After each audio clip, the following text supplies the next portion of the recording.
So today's topic is pitch pine. I've spoken about pine before here, but different types of pine.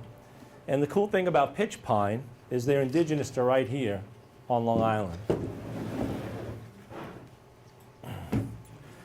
Pitch pine is a very unique tree. The pitch pine that grow here on Long Island are considered pygmy pitch pine. Has everybody heard of that before? There's a pygmy pitch pine barrens out on the east end of Long Island. It's you can see it on Sunrise Highway when you're heading out east. You can see it on both sides. The trees are maybe 6 feet, 6 or 7 feet at the tallest. They're really low trees. Nobody knows exactly why they stay that small. One theory is that it's the environment that they're living in. Another theory is that all of the taller trees, the tall straight trees, were cut down many years ago. Well, that believe it or not, these trees need a fire like that to procreate. The pine cones don't disperse unless they're exposed to extreme heat. So every 20, 30, 40 years, a forest fire occurs and those seeds disperse. If you drove by the places that were on fire back in the early 90s, you'll see lots of saplings about this tall growing all over the place. So. But as far as the very straight trees, there's a theory that the very straight tall trees were all used for building material and stuff like that back when people first came to Long Island. That's one theory. I believe that they're a genetic dwarf. There's only 3 places in the country where they grow, and one of them is right here on Long Island, out on the east end.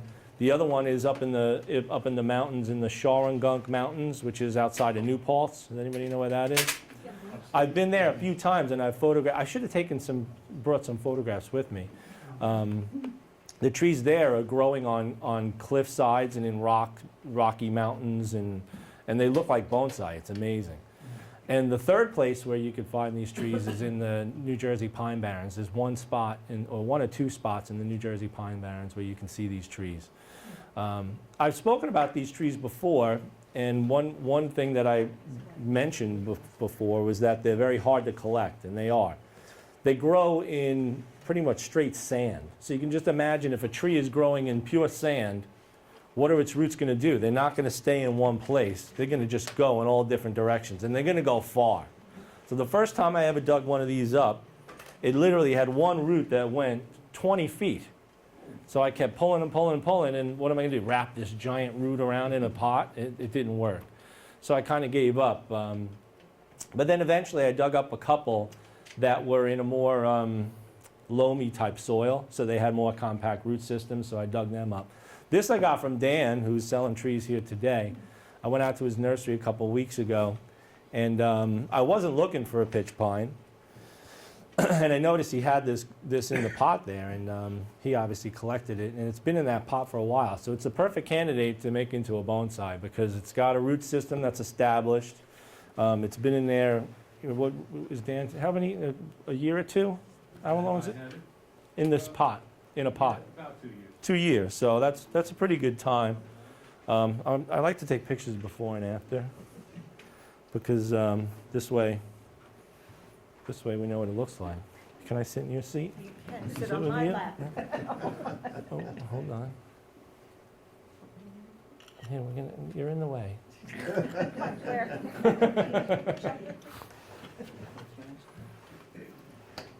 Dave, are you taking pictures? All right. All right, take pictures, Dave. The thing is, I don't know what's going to be the front yet. So again, the good thing is that this thing is established in a pot. That's the most important thing when it comes to working on pines. You know, one gentleman came up to me earlier today and was asking me about pines. I said I'll cover a lot of that stuff today. It's important that the tree is established in a pot before you really work on it, because if it's not, you're kind of wasting your time working on it because you're just going to kill it. Okay?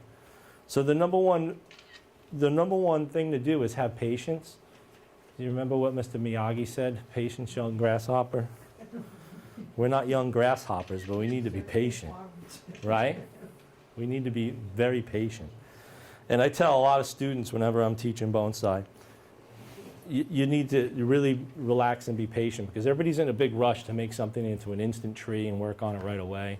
And it kind of is a waste of time. Get something established in a pot, especially a pine. You know, things like Japanese maples or deciduous trees, you can play with them and they're still going to grow. You kind of can screw up on them and they'll still grow. But pines you can't really mess with. I'm going to cut the bottom of this pot off.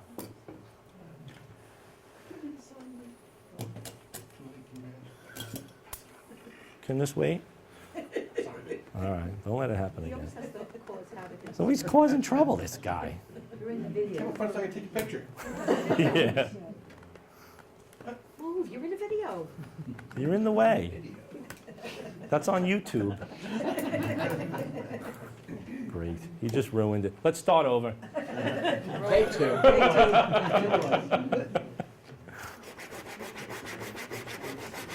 can feel the rain starting to drop.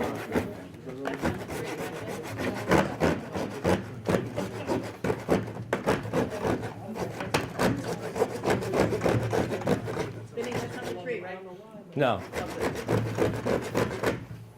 Oh, maybe.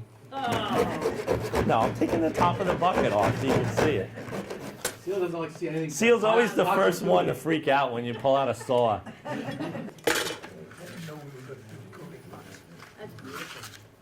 It's an art form. As you can see, there's a really interesting base here. So there's multiple things we can do with this. I haven't decided yet, but first thing I want to do is, do you notice all these little suckers popping up here? This is the only pine species that does this is pitch pine. If you cut a black pine real hard, it wouldn't pop out buds by the base, ever, like never. How come it's only that one? They think it's because of the forest fire theory that when they get burned, if the base is still alive, it'll sprout again. So think about it, these trees evolved in a pretty volatile environment. So, you know, survival of the fittest. And you can see that there was a lot going on down there. They do backbud like crazy, man. Yeah, they do. On my way home, there's some trunks this big, and they've got sprouts coming off. Yep. You know, in the middle of the trunk. It's amazing. And if you go to a good Japanese restaurant, they give you these nice plastic chopsticks. I take them all. My wife gets mad at me. She gets embarrassed. I told her, they're going to throw them out anyway. I agree with you on that, Vinny. I take them home too. All right, the first thing we want to do here is find the nabari. Does anybody know what nabari is? It's the roots, right? The nabari is the root spread.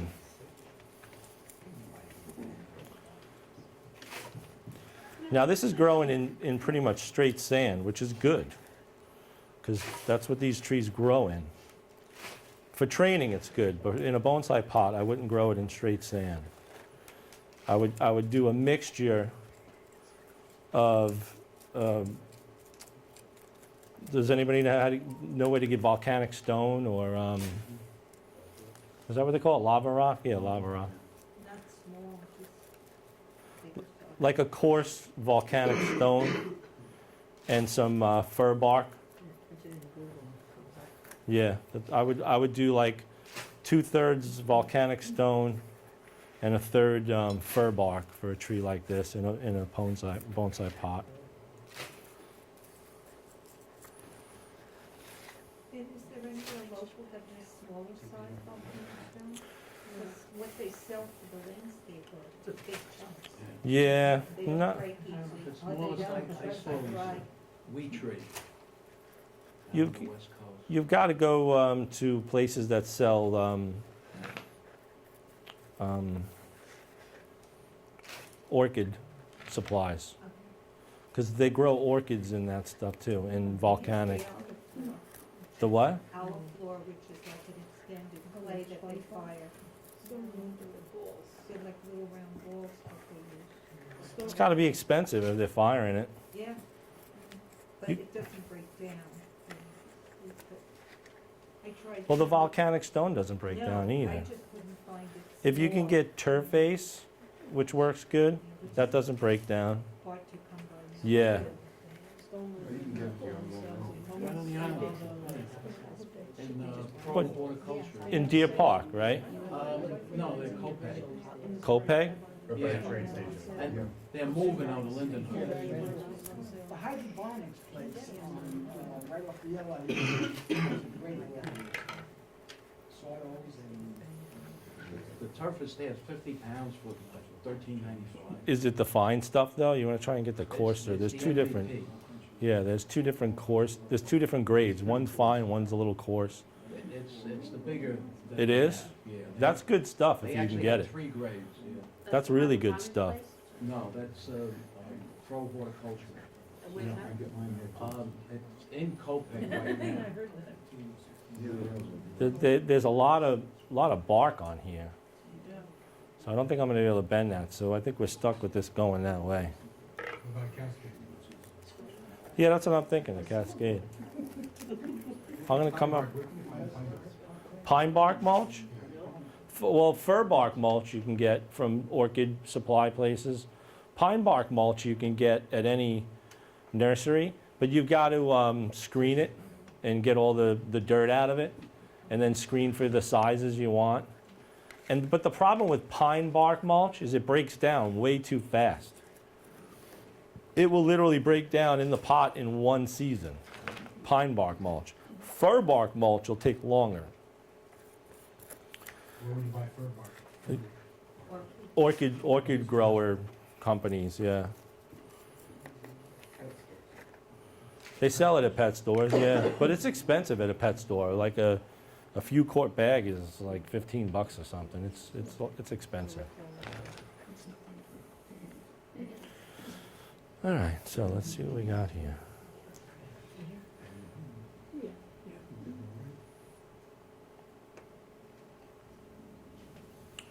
We don't have really thick wire, huh? We got aquarium tubing.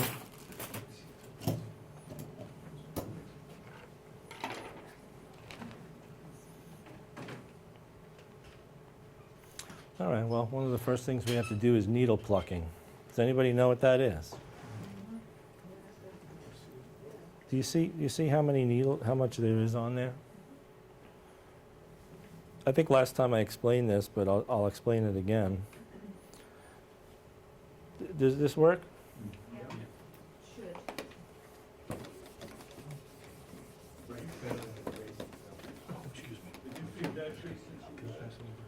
No.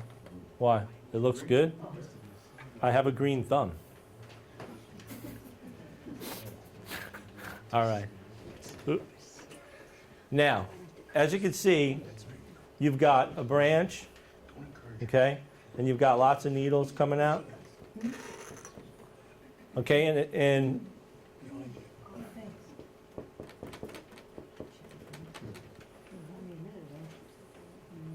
what happens is, did you ever notice that they call them candles? Candles grow at the tip of a branch on a pine. So a candle looks like this, okay?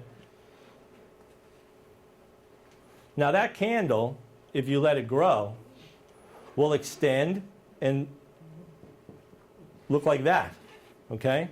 But you don't want that. You don't want the plant to just keep going and going and going. You want to hold it back. So what you're going to do is, what we're going to do now is, I usually take out about a little bit more than half the needles, and I leave just a cluster on the end, okay? And depending on the place in the tree, if there's a spot where I want the tree to grow, I'll leave more. If there's a spot where I want to hold back the growth, I'll leave less. Now, when this little candle grows in the spring, when it gets to, again, there's two options. When it gets to be a long candle, there's one theory where you cut it in half. And that's doing one thing, is it's sending a message down to here to start pushing growth somewhere over here. But what I do, since we live on Long Island, That's something they do in Japan. They have a longer growing season there. Since we have a shorter growing season here, a little shorter, what I do is I let that little candle grow and start to get all the little needles on it, like that. And then I cut it off completely at the base.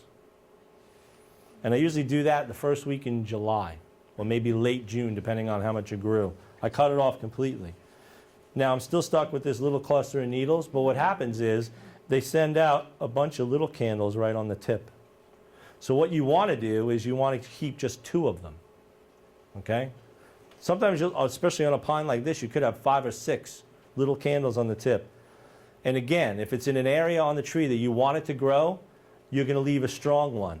If it's an area on the tree that you don't want to grow, you're going to leave the little weak ones, the smaller ones, okay? So you'll pick and choose. But say you get 2, you pick 2 nice ones, and by the end of the summer, they'll extend and they'll have little clusters of needles, and they won't have enough time for the needles to get really long, so they'll have little short needles. Now, if you keep doing that every year, eventually you're going to have this. 2, 2, 2, 2. And you can see how you can ramify the branch. So these will do a second flush? Yeah, they will for sure. They'll do a lot. Yeah, they'll grow like crazy. Now, another thing you can do on these is say you've got a branch that's got a lot of needles on it, and you want to shorten the branch. Instead of having it start from over here and starting a whole nother group, say you wanted to shorten it, you can literally cut it from here and then take some of these off and make it shorter and start back here. You can do that too, okay? So there's multiple things you can do, and the reason why we're doing them is to try and get a shape that makes the tree look aesthetically pleasing. It doesn't, look out of whack.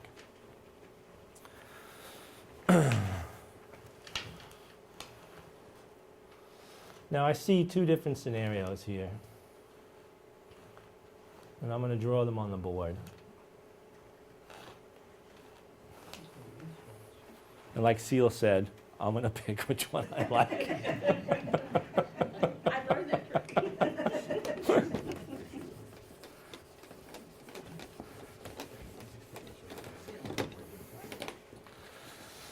Okay, the first scenario I see, I just need to see that nice trunk. That's got a lot of movement there.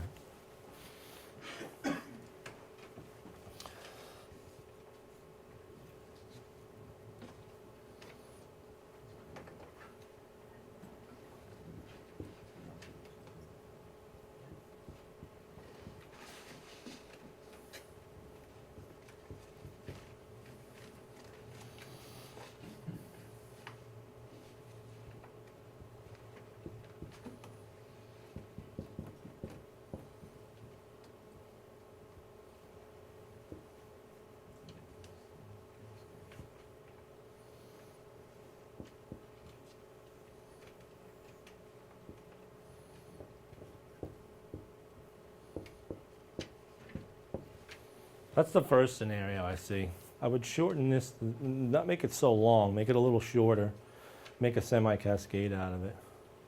The other scenario I see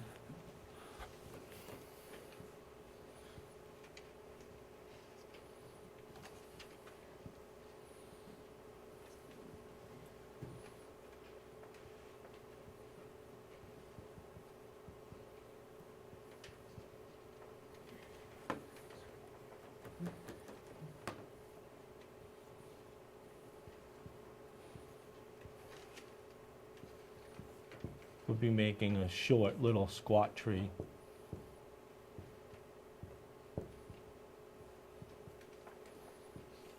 Don't Like- vote for Bill's short squat tree, then he's gonna cut the whole thing out. Don't vote, don't vote. Then I can just cut the whole thing off and I'm done. And we all go home. No. I think this tree is already telling us to do a cascade. What do you think? Yeah, is that what everybody else thinks? Because it would be a shame to waste all that. And we'd obviously have to. He's gonna cut it no matter what. Going to be cutting. Cut it off. Cut it all off. You guys are so mean. All right, so let's get started. Let me get some tools here.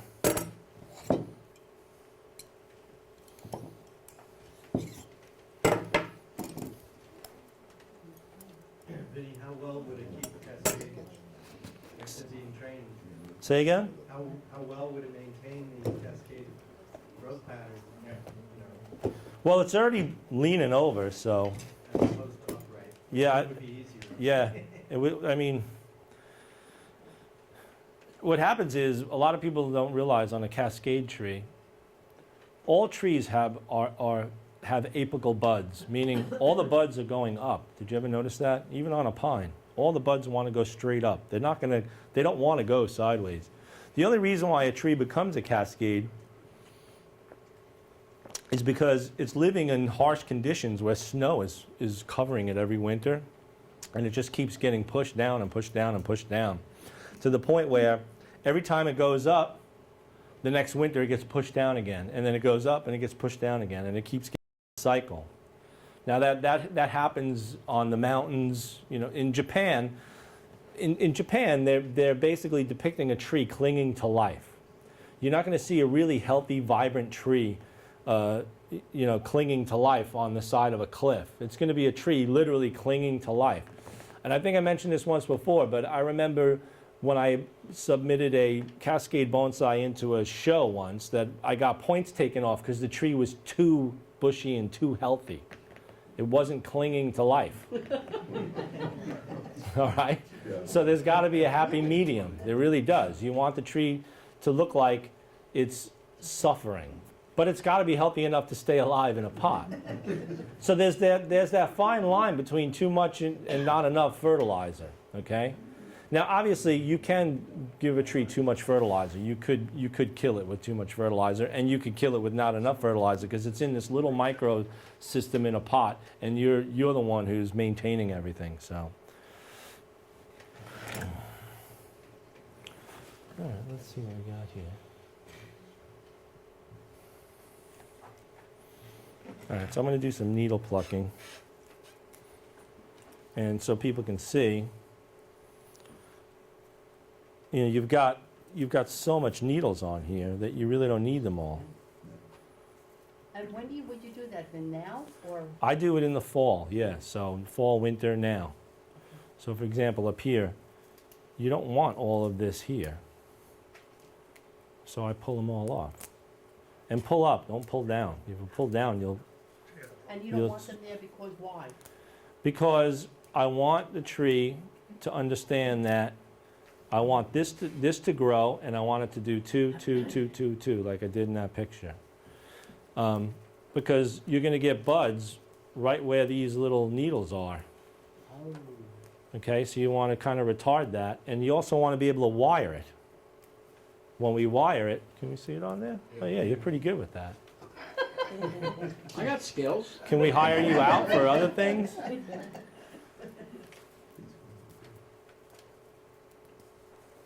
He's got mad skills. Now, the question, will you pluck them off, will get buds on there? No, I don't want to get buds right That's what I here. figured, Not right now. right. I want to wire all these so that they look like little branches. Can you cut back the length of the needles that you're gonna keep? Cut the needles in half? Yeah. I do that, but not now. I do that next year when I decide to let which candles grow and which ones not. So July. And then then next end of summer, when those candles did grow that I wanted and they have short needles, I'll even out the longer needles with those short needles, okay? But I won't do that now. You let them grow for a year before you cut them back. Yeah, And you'd still get the brown tips on the ones you trim. always. I always thought you weren't allowed to cut needles. And I remember going to a bonsai show and seeing a black pine with the needles just cut, all of them. They literally did it the day of the show because they didn't want the browning. And I remember saying to one of the judges, I'm like, is that allowed? They're like, yeah, it's allowed. As long as you don't see the brown tips. So you have to do it that day. But if you really did the proper culture and you did what I said, When a tree is a finished bonsai, you shouldn't have to cut the needles. If you are cutting the needles, it's probably because it's a longer needled variety. There are certain varieties of black pine that have shorter needles than others. Okay. All right, what I'm going to do is I'm going to start wiring, and then when I get to the ends, I'll start plucking. And we don't have any really thick wire.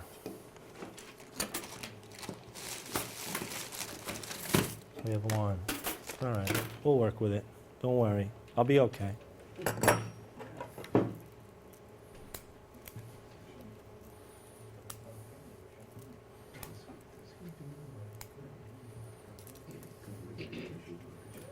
And I'm taking out all these little ones in between. They really are not necessary.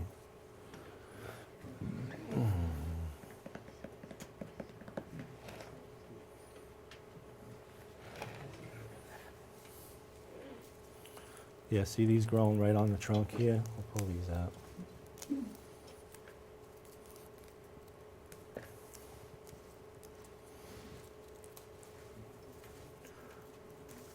Is the pine barrens in good shape, Vin? Bad shape? As far as its health, Yes. it's in really good shape. It's protected. You're not allowed to go there. No, I understand that, but that doesn't mean that Mother Nature didn't do it in. Mother Nature will never do anything in. It's humans that do it in.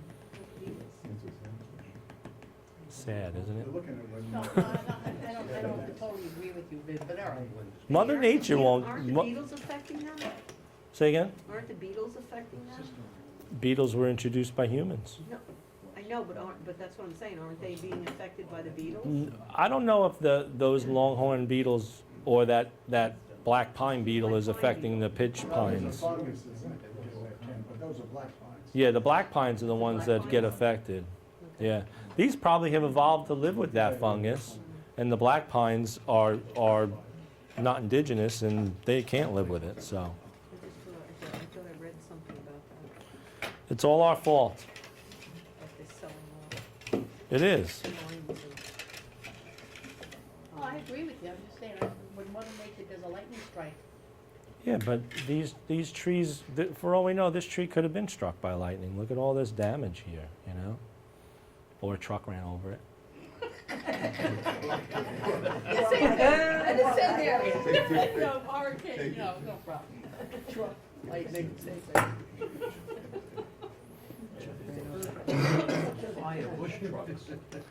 No, I'm serious though. Mother Nature, again, these trees evolved for thousands and thousands of years. Whatever problems they ran into, they've dealt with because, again, survival of the fittest. They wouldn't have made it if they couldn't handle it, so.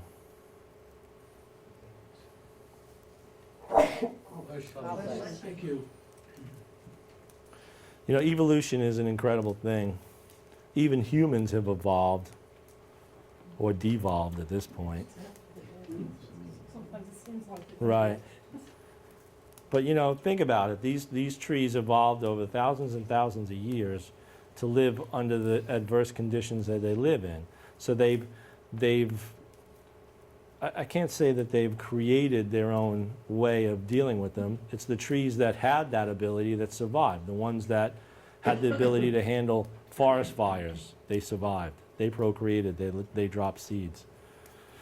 The trees that had the ability to have their seeds withstand, their pine cones withstand the heat, they continued to reproduce. So, and then here we are thousands of years later, and they're still evolving. But we don't see it because it's happens so slowly.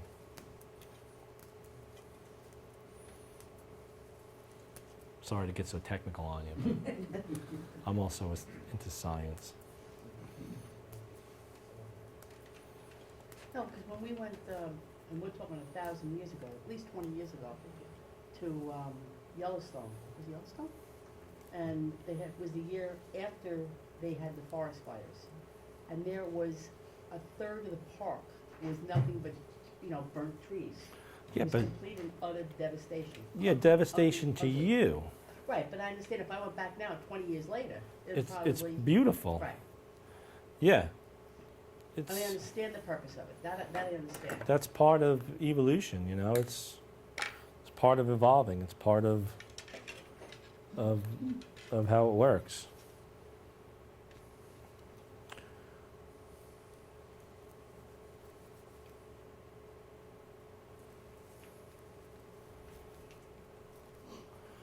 Now, wiring can be tedious and boring, but there's one thing I learned a long time ago from a few people and my father. If you start wiring, you don't stop. Just keep going till you're done.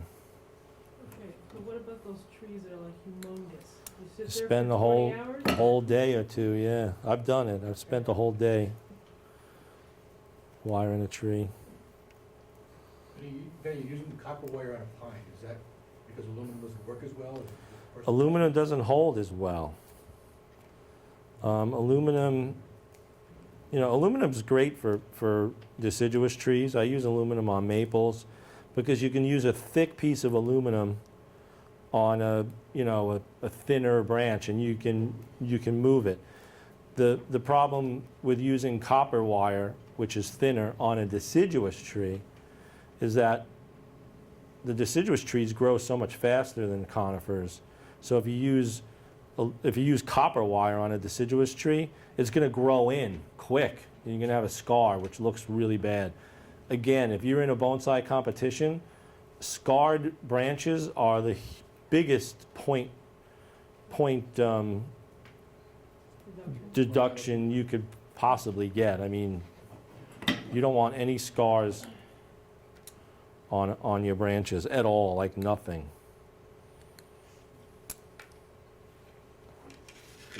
It's very, very bad. It's like crossing the streams in Ghostbusters. It's very bad.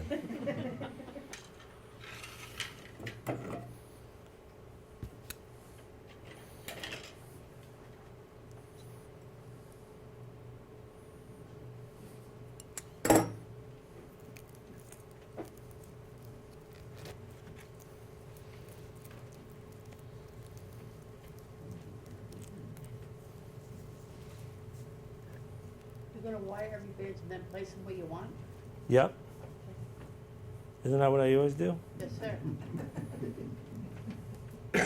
I'm not going to put them in a place now because I don't know where I'm going to put them yet.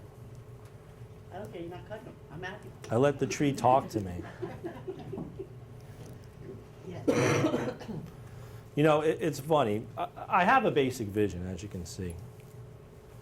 But, you know, a lot of people that come into my yard and see my trees are like, Vin, what made you think of that? And I always say to them, I really don't know. The tree tells you the way it wants to grow. You know, my father used to say in Italian, and it sounded much better than English, you can't put a square peg in a round hole. So it's the same thing with bonsai. You can't make, you know, for example, this tree wants to be a cascade. So for me to make it an upright, it would be pretty silly. Or vice versa. If it was an upright and it really should be an upright, why would I make it a cascade? So the tree kind of tells you what it wants to be. And you just go along with it and just try and keep the form. Because all this work here was done by Mother Nature, not by us. So hard bending. Yeah, like you really want to put a real crick or a kink in it. 90-degree bend or something? Yeah. Well, I don't know if you realize this, but there's a certain time of year where a tree's a little more limber than others. And for example, with a pine, it's going to be in the middle of the winter because you want it to dry out. You're going to dry it out before you bend it. For real, just dry. And when the tree is dry, you can really bend the hell out of the branches more than when it's wet. Because when it's wet, it's like a carrot. You ever snap a carrot? But a dried out carrot you can bend. It's almost the same thing with branches. You're not going to dry them out to the point where they're dying, but you're going to dry out the tree to the point where it's not sucking up a lot of moisture into its stems, and then you can really bend it. So Apply to citrus trees too? it works great with maples, yeah. If I'm gonna, What about temperature though? Would that have an impact? yeah, that's So why I I'm don't think saying they grow when in the winter you could do it better. You got a better chance in the winter. They're not brittle in the winter. they need the cold. Yeah. One of those internet things you read. Unheated garage. How often should I be watering? Well, what I do in the winter is I try to water every 3 to 4 weeks. If it's really, really cold, like last year, then you're not going to be able to do that. But for example, like this year, there was a warm weekend, so I went in my greenhouse and watered everybody, knowing I had like 3 or 4 days of it being above freezing for the water to drip out and, you know, settle in and get out of the way, so to speak. So.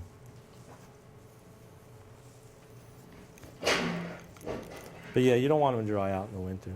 But you only watered, we were watering our plants in the greenhouse, like every 3 days. That's too Our much. greenhouse is heated. It's heated to what temperature? 44 degrees. Oh, that's not really heated. Thank you then. But the water isn't frozen. No, but you still don't want to keep them soaking wet at 40 degrees. Really? Yeah, that's too much water. Okay. Do it like every 2 or 3 weeks. They're not sucking up that much water. Think about it. They're sucking up water, but it's not like the summer where they're perspirating their moisture through their leaves and their needles all day long from the sun being on them, and it's 85, 90 degrees. They're in a greenhouse where it's cool. So they're absorbing moisture, but they're not, you know, exhaling it, so to speak. You know, that's what a tree is literally doing. It's exhaling all the moisture out of it all day long. So you ever water your trees in the morning on a 90-degree day and come home after work and they're bone dry? Yep. It's not because the sun dried up the soil. It's because the tree's roots sucked up whatever moisture was in that soil because it was using it all day long. I think I told you guys last time I was here, it takes 10 years to learn how to water. And I didn't believe that when one of my masters told me that. And he was right, because it took me 10 years to learn how to water. How about the, we started with November, we started getting some cold nights, and started to look like fall was progressing somewhat normally, or close to normally. And then we had these 60 and 70 degree days per week around Christmas. Is that any kind of concern with dormancy? Well, if your trees are outside and not in a greenhouse, you're fine. So for example, I didn't put my trees away this year until last weekend Me either, same thing. because I wait for them to be exposed to, you know, very cool temperatures for a couple days before I put them away, and we didn't have that. So luckily I left them out, because if I had put them away, they would have cooked in a greenhouse, you know? Because even though, you know, my greenhouse has a thermostat and it has a fan that kicks on, even with that, it still would have gotten 70, 80 in there, you know? So you got to be careful. You Even in can't. the backyard, it got to Now, as far as care of this, once we're done here, somebody's going to want to put this in a nice pot.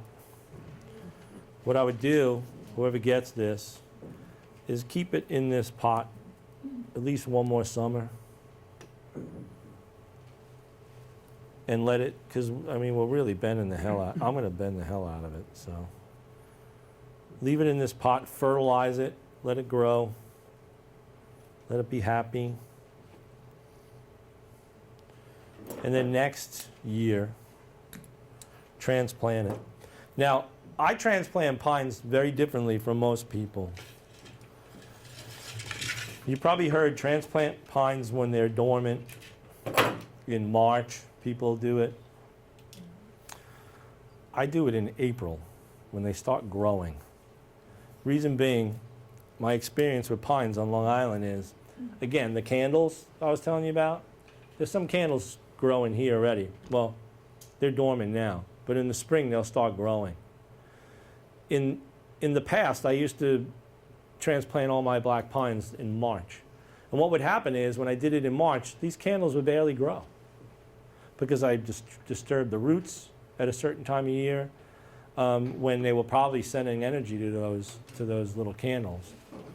So what I did completely by accident a bunch of years ago, I had a Japanese black pine that was stuck in a tall cascade pot. It had been there for 20 years. The pot was this tall and all the roots were at the bottom. And the tree looked horrible and I couldn't get it out of the pot. I bought it that way. I had it for years and I finally decided I'm getting it out. So I broke the pot. I had to smash the pot to get this tree out of it. And now all the roots were on the bottom of the pot. No joke, the pot was that tall. And I had to cut them all off, and I planted it in a bigger pot in straight, volcanic lava rock, and just crossed my fingers. Now I did that in late April, early May, and the tree had already started its little candle growth. Would you believe that those candles didn't hesitate? They all kept growing. And that tree filled that pot with roots in one summer. Now, I think it's because the timing was just right. So after that, I started transplanting all my black pines in late April, sometimes almost May, depending on how much they were growing. And it seems to work because the candles grow, they don't get slowed down, and they're ready to go. I waited too long, they gotta be done, I just did them anyway.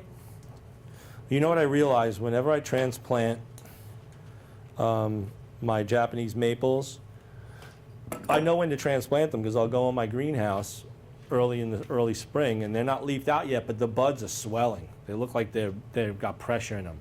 And I know I've got to transplant right then and there because they've already been triggered to start growing. It's the same thing with these candles on a pine. They've been triggered to start growing and you're not going to stop them at that point. But if you transplant them before that point, you could stop them because you've disrupted the flow from the roots to there. Yeah, so if you do it next year and one of your trees dies, it's not my fault. I'm just going by my own, that's my disclaimer. I'm just going by my own experience that's in my little ecosystem out in Smithtown, New York. It might not work in Nassau County. Copper wire has to be annealed. Does anybody know what that means? It's got to be really, really cooked, like in a kiln. Well, what it does is the copper wire is soft to begin with, but when you anneal it, you're taking away its elasticity, its memory. So when you bend it, it'll stay there, and it work hardens. So when you bend it, and it stays in one place, it gets harder in time. It gets harder and harder and harder. Aluminum wire is the opposite. In time, it gets softer and softer and softer. So you really need to do, on pines, especially conifers, I always like copper wire. I don't.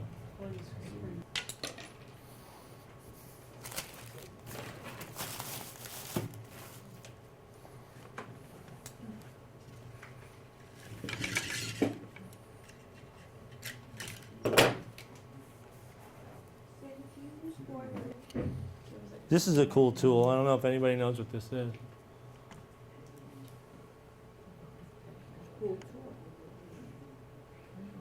It's a gin tool. It's sharp on both sides. It's like a homemade tool. No, it's not. It's made in Japan. It's for peeling out bark and, making gin look real. Now, I think gin in Japanese language means gray. I think it's a color, gin, or gin. So I think that's why they call it gin, because the dead wood is grayish. Somebody on YouTube will have to let us know. Now that we're famous on YouTube, we have 10,000 views.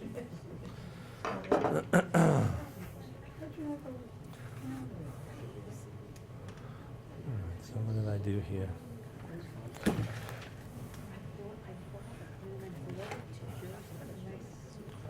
It's got a lot of nice movement, that's for sure. All right, let's cut this down. Once you find that one, they don't roll like that, right? Usually regular.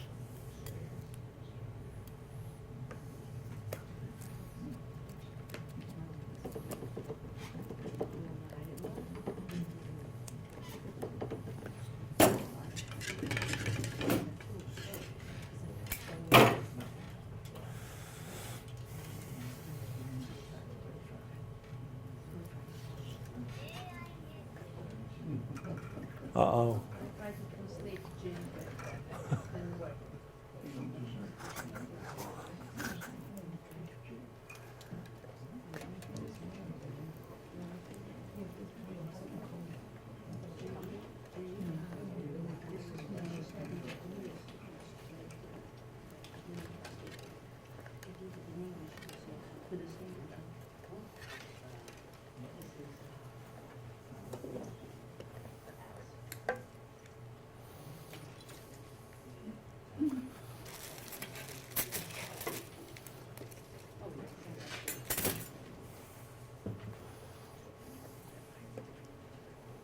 Like that little trick?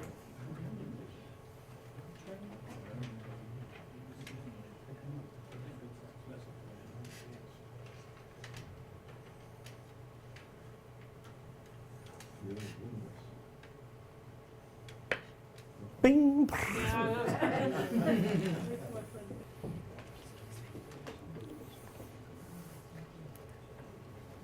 Do we have any blocks of wood or anything like that?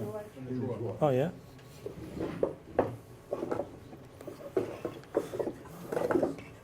Wow, lots of blocks of wood, huh? Okay.